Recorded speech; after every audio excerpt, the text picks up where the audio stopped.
My mic is off. What's up? What's up?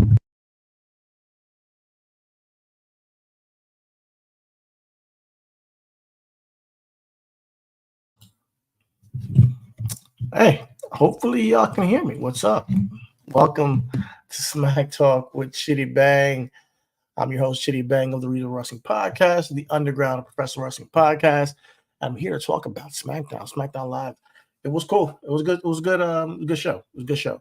Nothing crazy happened. Nothing out of nothing unexpected. A lot of things were kind of predictable. I'm not gonna lie today.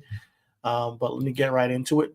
The show started out with Bailey coming out for a promo, and talking about SummerSlam. Her and Nia Jax had some insults for each other. Nia Jax insinuated that Bailey had a BBL, but that's absurd. I think we've all known Bailey has had cake since pimping. Like, she's been having it for since she came to WWE, but that's not the point. The point is that Nia Jax came out with Tiffany Stratton, and she's obviously they're having an alliance, and they talked about how she has her championship match at SummerSlam with Bailey, and we will see if whoever wins, if Tiffany cashes in Money in the Bank. And Bailey tried to sow some dissent between Nia Jax and Tiffany, saying, "Hey, listen, if you win by some chance of me slipping on the banana pill, what is Tiffany gonna do?" Tiffany cut her off. They had their whole back and forth, and eventually they started to attack Bailey. That was interrupted by Mi Chin arriving and taking out defending Bailey with the Singapore cane to Nia Jax and Tiffany. That led to Mi Chin versus Nia Jax. Very predictable match. There's no way that Nia Jax is losing on this route to SummerSlam as Queen of the Ring. She's going to dominate on the run. So she actually had a really average match with Mi Chin and won with the Annihilator. But then Bailey came in for a save, after they tried to beat her down afterwards. The takeaway is that, they're about to leave the ring, Nia Jax and Tiffany Stratton. And then because when Bailey came for a save, they ended up taking her out too. They left her lying. Tiffany kind of stayed back a little bit and was gonna fake a cash in. And as Nia got back in the ring and yo, what are you doing? Stopped her from cashing in. So clearly Nia Jax wants to face Bailey at SummerSlam. We shall see how that turns out. I would love for Nia Jax to become the WWE Women's Champion. I think she's done a great, phenomenal work since she's been back in WWE. But also Bailey's incredible. I love her. I love her matches. So I can see this literally going either way. This is one of the matches that I'm not going to be able to predict on SummerSlam. We had Baron Corbin and Apollo Crews versus Angel Garza and Humberto. Well, they just call him Humberto now. I'm not sure they call him Humberto Carrillo. But the Legado del Fantasma, one with different interference. It's good to see Apollo Crews back on the main roster along with Baron Corbin. Both of them went down to NXT to just revamp themselves. We'll see if it did any favors to them. I think that Baron Corbin is definitely doing more high flying maneuvers, which is kind of crazy. But he done it more than once. He did it in his King of the Ring match. One of the first rounds of that. With Carmelo. So I'm really shocked that he's kind of adding this new dimension at this age to his career. But I would like to see where this goes with them. I'm not sure if they're going to be a tag team long term, but we'll see where that goes. We then had Blair Davenport and Naomi have a match. I like Blair Davenport a lot. Her and Naomi had a decent match as well. Nothing eventful, but Naomi got the victory. Clearly, this feud is still going on because Blair Davenport did attack her backstage after the match. Now, earlier tonight, we saw LA Knight come out of Nick Aldis's room, with a contract uh, for a match at SummerSlam with Logan Paul. He came out, he revealed that, it's signed by him, signed by Nick Aldis. Now we just need to get Logan Paul's signature. Logan Paul will be back in SmackDown, SmackDown next week. So we'll see if Logan Paul signs it. I highly doubt he'll just sign it, upright. There's going to be reasons why, but the whole storyline is that, he got a U.S. Championship match. It's kind of what we predicted. LA Knight versus Logan Paul for the United States Championship. I think this is a perfect moment in time for there to be a title change. SummerSlam and LA Knight. LA Knight has been putting in the work. He hasn't won a title since he's been in WWE. I don't count that, $1 million title that he won in NXT. He hasn't won established championship, put it that way. So I would really like to see LA Knight get a just due. Let's be real. Like he deserves it. He's just been putting in the work. He's over. The fans love him. His ring work has gotten so much better, in my opinion. He has a power game to him. He has a finesse game to him. I like what he does, man. So he's an all-around talent, and he deserves to be showcased as such. I don't think he should lose to Logan Paul. I don't think so. So I'm going into that match watching it 100% on the side of LA Knight. And if he loses, I'm actually upset, low key.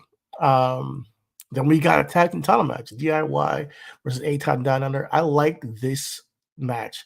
I like this pairing of tag teams. Now, I'm a big DIY fan since NXT days. I like their chemistry with Austin Theory. He has a history with Gargano on the way. So I know that they have, and honestly, going back to Evolve days, they got chemistry. But and I'm not a huge Grayson Waller fan. Like I don't like his moveset a lot. The whole diving and rolling and the jumping from the outside, it just seems like an extra step that doesn't make any much sense in a fight. So I can't really take that seriously. Just kind of like I don't like the Panama Sunrise, jumping off the top rope and then flipping Canadian Destroyer. I don't like those type of moves that just do an extra step for no fucking reason. Every now and then it works when it's like a moonsault or a shooting star press. Like okay, you're doing it as a feat of athleticism, and adding the extra step can be impressive for a move like a triple jump moonsault like Tiffany. However, certain things like a roll and then a jump, just does nothing for me. However, this match was still good. I gotta hand it to the tag team division on SmackDown. I'm really interested to see where this goes. After the match, though, they were taken out, all of them, but were taken out by Jacob Fatu, which was cool to see because he's getting over as the small werewolf as he should. As he continues to grow on the main roster and continues to be showcased as a dominant threat, and not only a dominant threat, but an athletic dominant threat. I'm just excited for the future of Jacob Fatu. There's so much that we can get from this guy going forward. We've seen nothing yet. I'm just really excited for him.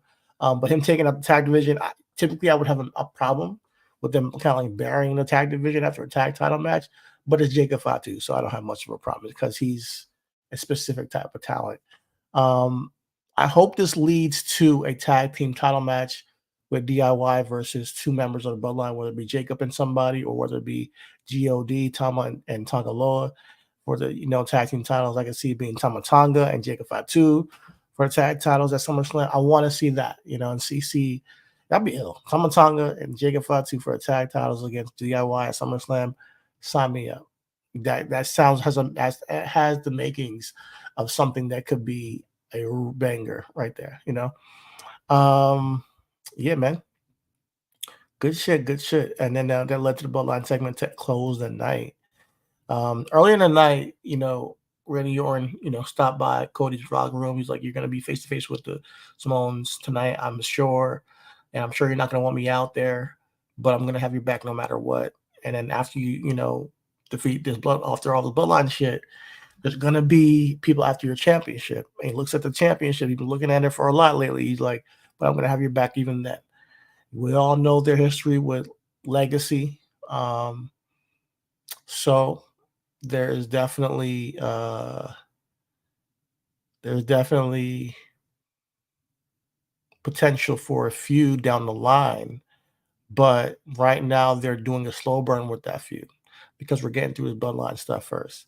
And that plays into the closing of the night. The Cody came out for the summit, like because Solo wants him to acknowledge him. Cody brings up that I know where this is heading. You guys probably want a match at SummerSlam for the WWE Championship.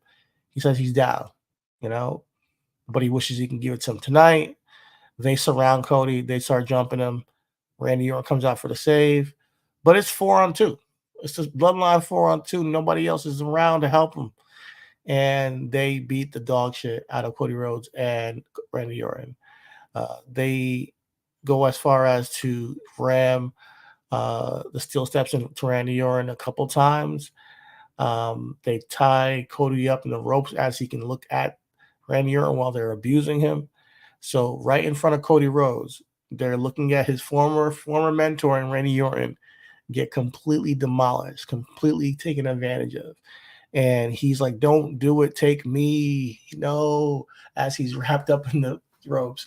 And they triple power bomb Randy Orton through the announce table.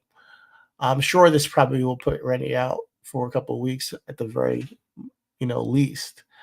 But it looks like Randy Orton has taken a bullet for Cody Rhodes, and they use him as a message to send to Cody Rhodes tonight, leading towards this potential championship match between Solo and Cody Rhodes at SummerSlam. I like it. I like it. I like it because it adds layers to the whole Randy Orton Cody Rhodes dynamic. If Randy Orton gets upset because he's losing more time on his career trying to defend Cody, then yeah, that can get to somebody, over time. It's kind of same thing happened with AJ Styles and LA Knight. He got injured because of the bloodline, and LA Knight kind of just moved on and took his spot, and move on. But in this situation, he got injured on behalf of Cody, and maybe he should have minded his own business. Let's be real. So I like the they're not just jumping right into this thing with Randy Orton and Cody.